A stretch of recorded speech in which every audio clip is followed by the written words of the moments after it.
Yuk, action. Salam kenal dan salam jumpa dengan saya Ignatius Eka Nugroho, Guru Pendidikan Agama Katolik dan Budi Pekerti SD Talenta. Saya akan memulai hari ini dengan sebuah pertanyaan. Pernahkah Anda sekalian melepas sebuah foto yang sudah menempel pada sertifikat atau menempel pada kertas yang lain? Apa yang terjadi? Tentunya ada bekas atau mungkin ada robekan.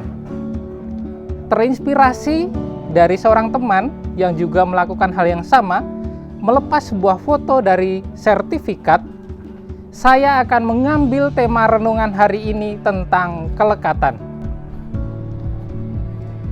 Jika kita mencari kata kelekatan dalam Kamus Besar Bahasa Indonesia, agaknya kita tidak akan menemukannya. Yang kita temukan adalah kata lekat atau melekat. Lekat sendiri artinya sesuatu yang menempel sangat erat ketika diraba, misalnya lem atau tepung kanji. Dan melekat itu artinya menempel sangat erat. Namun kata kelekatan sangat familiar di dunia psikologi, di dunia seminaris dan kefrateran. Di dunia seminaris dan kefrateran, kelekatan digunakan untuk mengingatkan para frater, para seminaris untuk tidak memiliki hubungan yang erat, memiliki hubungan yang lebih dengan sesuatu hal yang ada di sekitarnya, lebih-lebih dengan seseorang atau orang-orang yang ada di sekitarnya. Menurut Santrop, kelekatan adalah ikatan emosional yang erat antara dua orang atau antara dua pribadi, yang artinya adalah kedua orang tersebut melakukan segala sesuatunya bersama-sama untuk mempertahankan hubungan mereka. Dalam dunia kefrateran dan seminaris, hal ini digunakan untuk mengingatkan para frater dan para seminaris untuk tidak lekat, untuk tidak memiliki hubungan emosional dengan apapun yang ada di sekitarnya, terutama hubungan emosional dengan sesama seminaris, sesama frater, dan umat yang mereka layani. Tujuannya adalah agar para frater, para seminaris mampu melayani dengan lebih baik lagi tanpa terikat dengan apapun yang ada di sekitar mereka. Dalam perkembangannya, kelekatan bukan hanya menyoal soal hubungan antar pribadi. Kelekatan lebih luas lagi berkenaan dengan apapun yang ada di sekitar kita. Kelekatan terhadap teknologi, kekuasaan, dan juga jabatan, atau apapun yang ada di sekitar kita. Saya ambil contoh gini. Mana yang lebih pusing bagi Anda sekalian, ketinggalan HP atau ketinggalan dompet?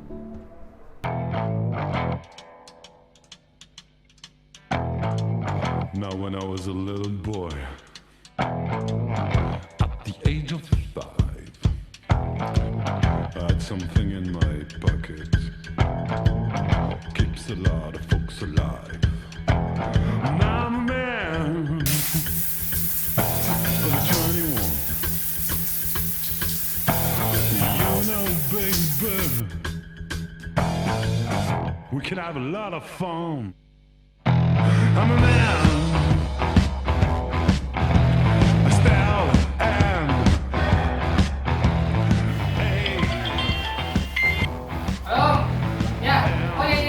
Bentar lagi mau makan nih, bentar.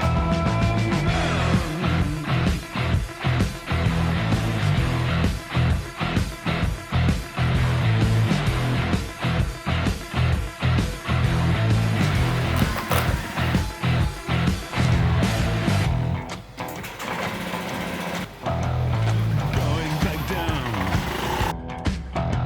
to Kansas Street.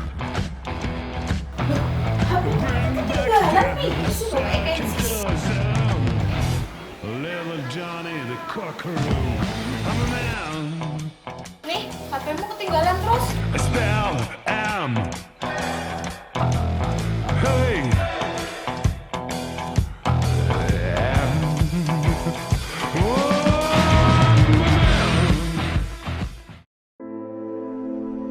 pada zaman sekarang tentunya akan banyak yang menjawab lebih pusing ketinggalan HP. Kenapa? Karena segala sesuatunya dapat kita lakukan menggunakan handphone kita. Segala sesuatunya dapat kita kerjakan dengan handphone kita.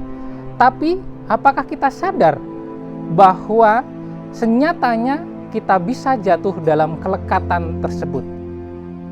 Saya ngambil contoh lagi seperti ini. Ada yang suka main game? Tentunya banyak ya.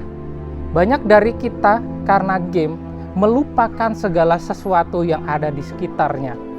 Banyak dari kita karena game merasa hidupnya paling baik, sehingga kita tidak bisa berpikir secara objektif tentang apapun yang ada di sekitar kita. Pernah dengar sebuah berita yang menyatakan seorang anak tega membunuh orang tuanya karena tidak dibelikan kuota untuk bermain game? Itulah kelekatan. Kelekatan akan mengubah segalanya. Objektivitas dan rasionalitas berpikir kita menjadi kabur.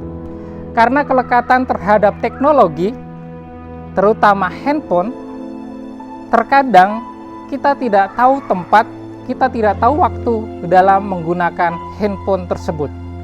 Pernahkah Anda melihat seseorang memainkan handphonenya di tempat ibadah, di gereja saat mengikuti Ekaristi? Tentu Anda pernah melihatnya. Bahkan ada yang sangat asik bermain game ketika melaksanakan ibadah. Atau Anda pernah melihat ketika Anda sedang kusyuk berdoa, orang di sebelah Anda mengeluarkan handphonenya dan dengan seenaknya mengambil foto apa yang terjadi saat itu. Itu adalah salah satu contoh kelekatan. Kenapa? Karena orang tersebut tidak dapat berpikir secara objektif dan rasional. Orang tersebut tidak mengetahui tempatnya, tidak tahu bagaimana menggunakan teknologinya, sehingga ia hanya berpikir subjektif. Yang penting aku senang. Aku senang bermain HP, aku senang bermain game, aku senang mengambil foto momen-momen saat itu. Ketika kita sudah lekat dengan sesuatu, kita akan sukar untuk mengubahnya. Seperti tadi foto yang sudah tertempel pada sebuah kertas, ketika dilepas dia akan meninggalkan bekas bahkan robekan. Sama halnya dengan kelekatan. Ketika kita sudah lekat dengan sesuatu, akan banyak hal yang mungkin terjadi. Akan sukar bagi kita untuk melepaskannya. Mungkin akan ada bekas, ada luka, dan juga sakit hati yang tertinggal ketika kita melepaskan diri dari kelekatan tersebut. Misalnya tadi, orang yang gemar bermain game, ketika diminta untuk meninggalkan gamenya, bagi dia akan sangat susah. Bagi dia akan sangat sukar karena itu adalah kesenangannya. Lebih-lebih kalau kelekatan itu berkaitan dengan hubungan antar pribadi, kita akan susah melepaskannya. Kita tidak dapat berpikir secara objektif dan rasional. Yang ada hanyalah subjektivitas. Ketika rekan dekat kita melakukan salah, kita pun akan enggan untuk menegurnya. Karena apa? Ya daripada ini, daripada itu, daripada, dan daripada, lebih baik biarkanlah ini berjalan, biarkanlah ini terus berlangsung. Itulah poinnya, bagaimana objektivitas dan rasionalitas berpikir kita menjadi kabur. Subjektivitaslah yang ada di dalamnya. Dalam kitab suci, Yesus pun pernah mengajarkan kepada murid-muridnya dan kepada kita semua agar kita tidak lekat dengan segala sesuatu yang ada di sekitar kita. Ketika ia mengutus para muridnya untuk pergi mewartakan kerajaan Allah, ia meminta kepada murid-muridnya untuk tidak membawa banyak perbekalan. Dan ia mengatakan ketika sampai pada sebuah kota dan mereka ditolak, mereka harus pergi dari situ dan bahkan harus mengebaskan debu yang ada di kakinya.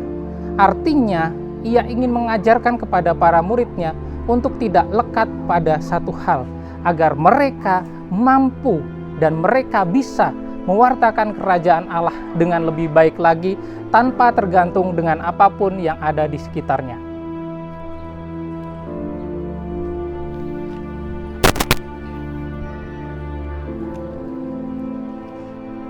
Kita boleh dekat dengan siapapun, kita boleh dekat dengan apapun, apalagi itu teknologi. Karena sejatinya teknologi itu akan membantu kita. Sejatinya teknologi itu akan mempermudah kita. Namun, jangan sampai kita lekat terhadap teknologi tersebut. Namun, jangan sampai kita memiliki kedekatan yang emosional dengan siapapun. Agar kita mampu berkarya dengan lebih baik lagi. Kita mampu bersahabat dengan lebih baik lagi. Mari kita berefleksi bersama. Bagaimana yang sudah kita lakukan? Apakah selama ini menunjukkan bahwa diri kita lekat dengan apapun yang ada di sekitar kita? Menunjukkan bahwa kita memiliki kedekatan-kedekatan yang luar biasa dengan siapapun yang ada di sekitar kita? Mari kita berefleksi bersama agar kita semakin menjadi pribadi yang lebih baik lagi. Tuhan memberkati.